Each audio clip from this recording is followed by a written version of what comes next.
तळोदा शहराजवळील काझीपूर शिवारात शेतातून रस्त्याकडे येत असताना 70 वर्षीय बावीबाई चांद्या वडवी या वृद्ध महिलेवर बिबट्याने हल्ला केला। या हल्ल्यात त्या गंभीर जखमी झाल्या असून त्यांची प्रकृती स्थिर असल्याचे वन विभागाचे अधिकाऱ्यांनी सांगितले। अनेक महिन्यानंतर बिबट्याने पुन्हा सक्रिय होऊन मानवावर हल्ला केल्याने परिसरात नागरिकांमध्ये भीतीचे वातावरण पसरले। शहादा येथील अतिरिक्त जिल्हा व सत्र न्यायालयाने युवराज ओजना वसावे याला पत्नी फुलवंतीबाई हिचा दोरीने गळा अडवून निर्गुण खून केल्याप्रकरणी 10 वर्षाची सक्त मजुरीची शिक्षा सुनावली।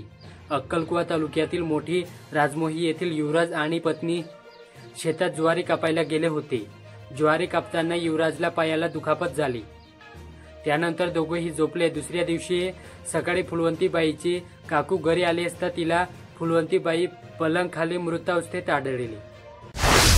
नवापूर येथील भारतीय स्टेट बँकचे एटीएम फोडण्याचा प्रयत्न मध्यरात्री झाला। मुंबईतील एसबीआय नियंत्रण कक्षाने नवापूर पोलिसांना माहिती दिली। पोलीस घटनास्थळी पोहोचण्यापूर्वीच चोरटे पसार झाले होते। पोलिसांनी सीसीटीव्ही फुटेज आणि तांत्रिक विश्लेषणाच्या आधारे गुजरात राज्यातील उच्छल येथून 4 प्रौढ व्यक्ती आणि 2 अल्पवयीन मुलांसह 6 जणांना एटीएम चोरीच्या प्रयत्नात अटक केली। नंदुरबार तालुक्यातील शमशेरपूर येथे गुरुवारी रात्री चोरट्यांनी 5 घरांना लक्ष्य केले। नयन रवींद्र पाटील यांच्या घरातून 86,000 रुपयांचा ऐवज आणि दुचाकी चोरीला गेली। इतर 3 घरांचे कोंडे तोडण्याचा प्रयत्न करण्यात आला। या घटनेनंतर नंदुरबार तालुका पोलिसात चोरीचा गुन्हा दाखल करण्यात आला। चोरट्यांनी लोखंडी जाळी कापून घरात प्रवेश केल्याचे प्राथमिक तपासात निष्पन्न झाले। नंदुरबारात वाहतूक पोलिसांना कागदपत्रे तपासणीसाठी थांबवल्यावर अरेरावी करून पोलिसांना मारहाण व शिवगाळ केल्याची घटना घडली।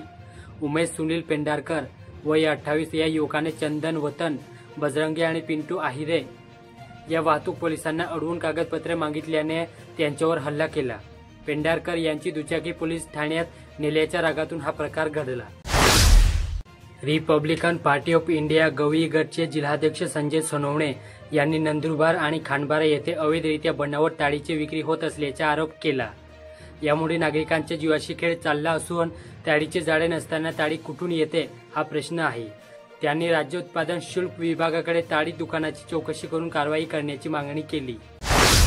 जळगाव तालुक्यातील चांदसैली घाटातील रस्त्यांची अत्यंत दयनीय अवस्था झाली असून संरक्षणासाठी कोठडीही नसल्याने प्रवासी आणि वाहन चालकांना नागमोडी घाटातून जीव मुठीत घेऊन प्रवास करावा लागत आहे।